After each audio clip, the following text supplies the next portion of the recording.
Good day and welcome to Dungeon Mizer. It's New Year's Eve, 2018 starts tomorrow, and today we're looking at the 5 best science fiction, fantasy, and superhero movies of 2017.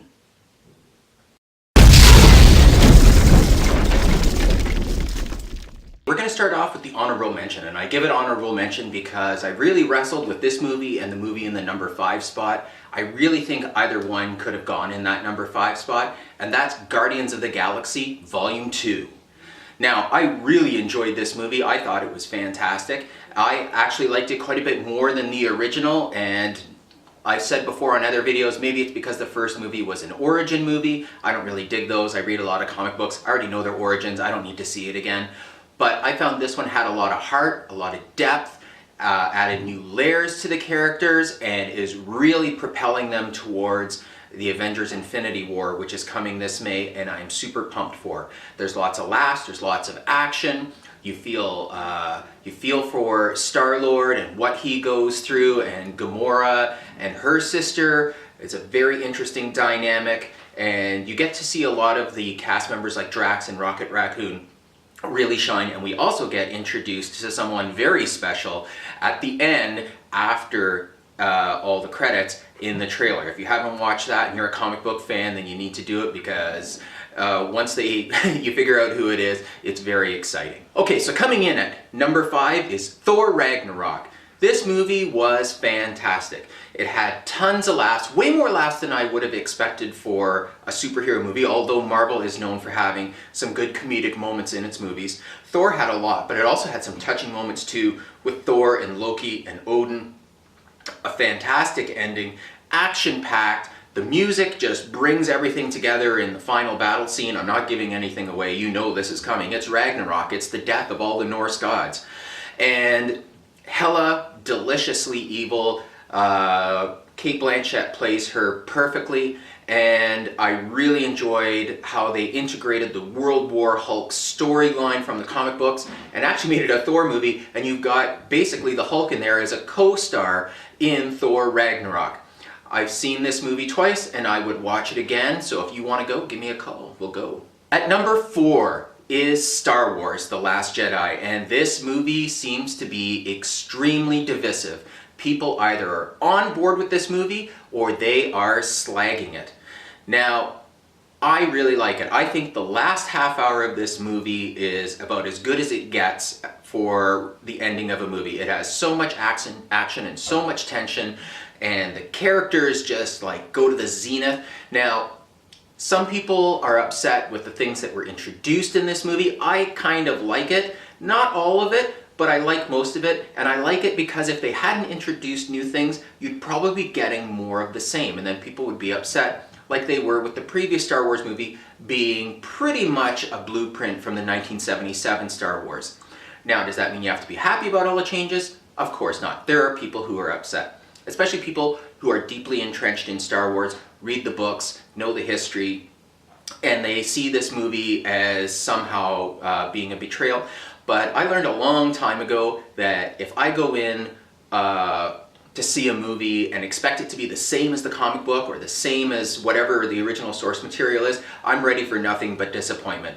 Organic web shooters? But hey, you know what? I got a Spider-Man movie out of it. It was the first one, and when it came out, it was groundbreaking, and it still is a great movie to watch. So Star Wars: The Last Jedi, you can watch this if you haven't seen the other Star Wars movies, but who hasn't seen the other Star Wars movies? And it is my number 4. At number 3 is a groundbreaking movie. Here comes Wonder Woman. Wonder Woman was fantastic. Wonder Woman proved that a female superhero can helm a movie and draw in the audience. I think it's the second largest grossing movie of the year, only behind Star Wars, which, you know, is a juggernaut to begin with. You could put Star Wars on a potato, stick it on a screen, and people would line up for 2 weeks to go see it. Wonder Woman has broken barriers.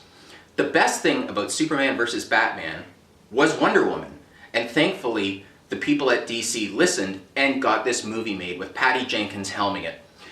Great story, well written. There was good action, but also good insight into the character and what makes Wonder Woman different from Superman and Batman, and how she approaches life and how she sees the things that are going on. I mean, her ultimate enemy is the god of war. And I mean, you think with something like that, if you threw any other superhero in there, it would just be a slugfest the whole movie. And there are some fantastic action scenes, this movie being set primarily during World War I, which also makes it very interesting. And her introduction into the world of men and how she sees things different than men and the world that has been created and run by men. You don't have to look at it and go, female superhero, not interested. Just look at it as superhero, awesome movie. I can't wait to see the second one.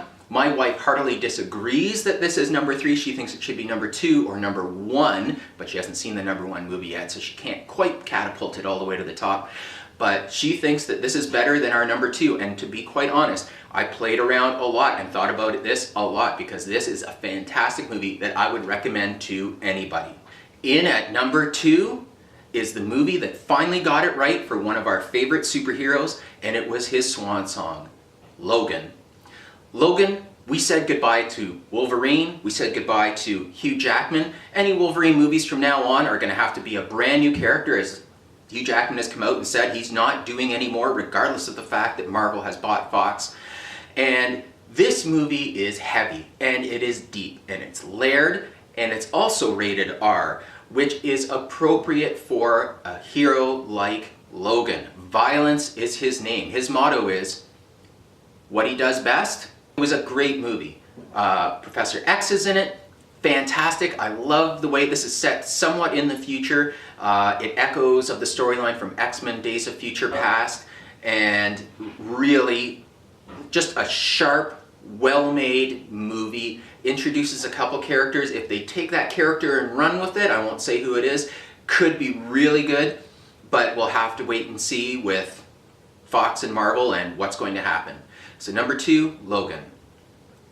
And in at number 1, my number 1 best movie of the year is Blade Runner 2049. This movie is spectacular. This is the sequel that no one wanted, no one asked for, but we got it, and now we realized we really needed it.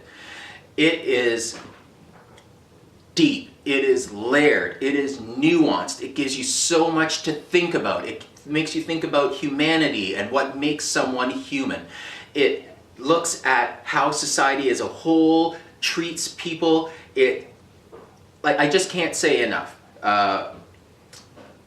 The actors in it are fantastic. Harrison Ford comes back as his original character from the original Blade Runner, and it fits perfectly. It doesn't feel like he was just shoehorned in there to draw in some audience members to get more people to go see it. It feels completely natural. It actually picks up from the original Blade Runner, although, 20 years later. If you haven't seen the original Blade Runner, you don't need to see it to see this movie, but it does make it better.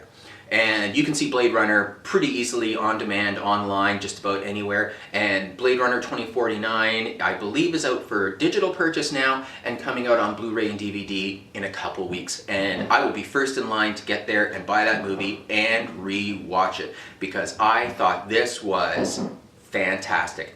So if you haven't seen Blade Runner 2049, put it in your plans, make sure you get a chance to watch it, and let me know what you think. If you agree or disagree with any of these films and my choices and where they rank, or who is missing or who I snubbed, please put it in the comments down below. I'd be happy to talk about it with you. If you haven't hit the subscribe button, hit the subscribe button. It is completely free until 2018, when the price will be going up from 0 to nothing.